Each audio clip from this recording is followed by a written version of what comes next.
Good afternoon. So it started out really overcast today. I wasn't sure we were going to get enough sun to even use the sun oven, and I really wanted to. I've got several things I want to do over the next couple of days with the sun oven. So it did warm. The sun did blow or burn off enough of the clouds and got the sun oven up to a decent temperature starting about noon. So I got some Blue Hubbard squash in the sun oven right now that I'm going to be taking out some and putting in some more. It's been in there about 2 hours, and that should be sufficient to get it to the consistency I want. Then I'm going to take it off of the shell and dehydrate it and make powdered pumpkin, so then if I want to make pumpkin soup or pumpkin pie, I have powdered pumpkin in the pantry. So I'm going to go ahead and open up the sun oven and take out my little squash. Well, big squash actually. This was a very big squash that I got last year out at the farms. Oh, look at that steam coming off.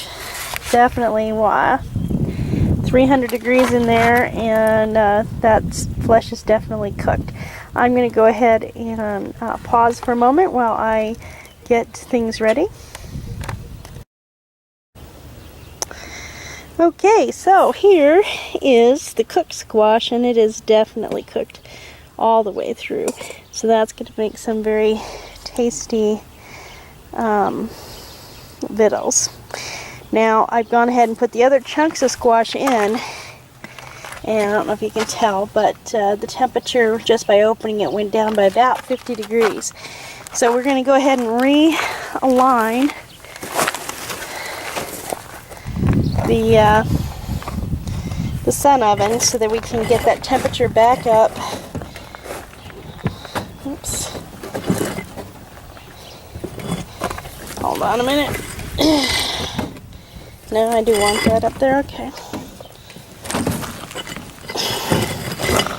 The time of day where it gets more tricky to get your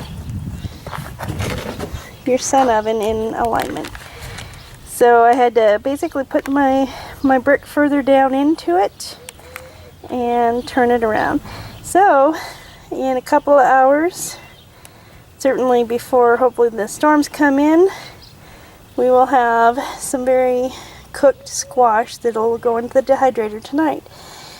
So temp is a little over 250, 260, somewhere in there.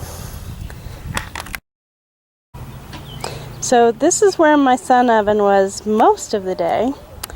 About 5 o'clock-ish, I decided I needed to move it because the tree in the house behind me were starting to shade it out of it. So I put it inside my bed where nothing was planted yet, and that worked for a little while. But even that started getting shaded, so I moved it over here. Now we're a little over 3 hours since I put those big chunks of squash in, and the sun has gone behind clouds now. It's 6:10. I don't think I'm going to be able to get much more out of the sun oven today. So let's go see what we've got. Alright, opening up. There's some steam coming out. Squashes look fairly cooked. Temperature is now below 200. The most I ever got up to after 3 was like 300. So we'll take it in the house and see if it's good enough, even in those spots that are still more yellow and not as orange, and let you know. Okay, so here is one of the squashes. Well, sections of the squash. It was only one squash, and it's coming off soft and lovely all the way down to the shell. So I think we are good to go. I'm just going to keep cleaning these 3 sections of squash, which represent the rest of the giant Blue Hubbard squash I cut up to this morning. I did give a section away to a friend. The rest I'm going to be dehydrating. Use it in soups, pies, all kinds of things that you would normally use pumpkin in. And it should be good. Okay, so we have the pumpkin.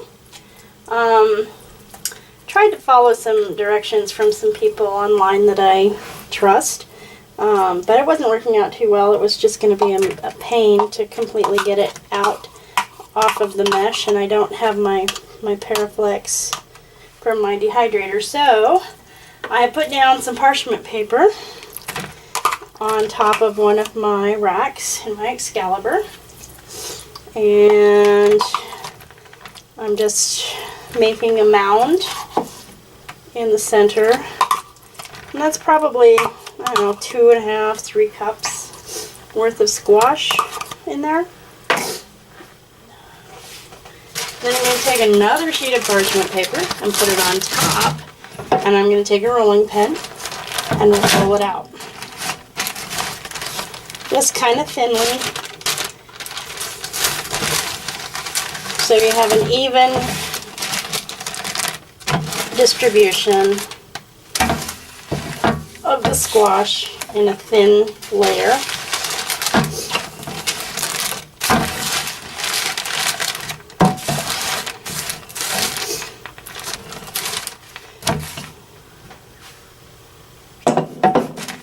And I'll peel off one layer of the parchment paper.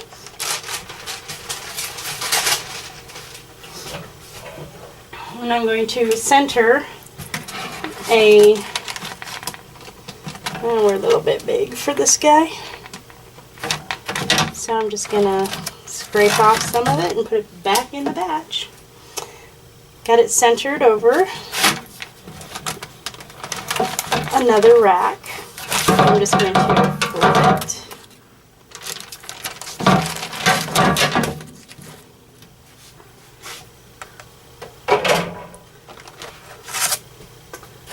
And peel the other parchment paper off.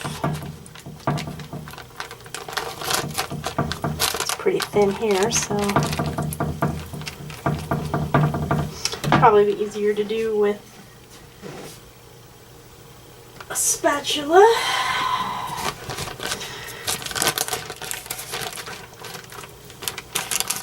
Just the thinner areas it doesn't quite want to peel off as easily.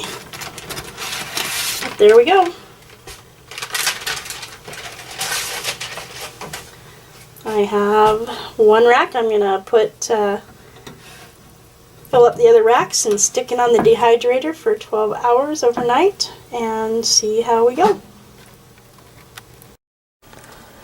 So what was wet and mushy pumpkin is now dry pumpkin, and it peels right off. It has a very crisp, crunchy flavor, not flavor, sound when you break it because it is perfectly dry. This did go for 12 hours. It wasn't quite ready when I had to leave the house this morning, so I turned the temp way down and let it continue until I got home about 2. So let's see, that would be another 6 hours or so. At a much lower temperature, and this is going to be perfect. There's like no moisture in it at all, and it just comes right up off of the sheet, and it'll go right into a mason jar that I'll seal with my food saver. And when I want some pumpkin flavor, I will powder it up and either make soup or even make a pie out of it, or a pumpkin creme brulee. Ooh, that sounds really good. Anyways, a very successful way to use a squash that I bought last year and just never got around to opening up. And I'm looking forward to enjoying this another time.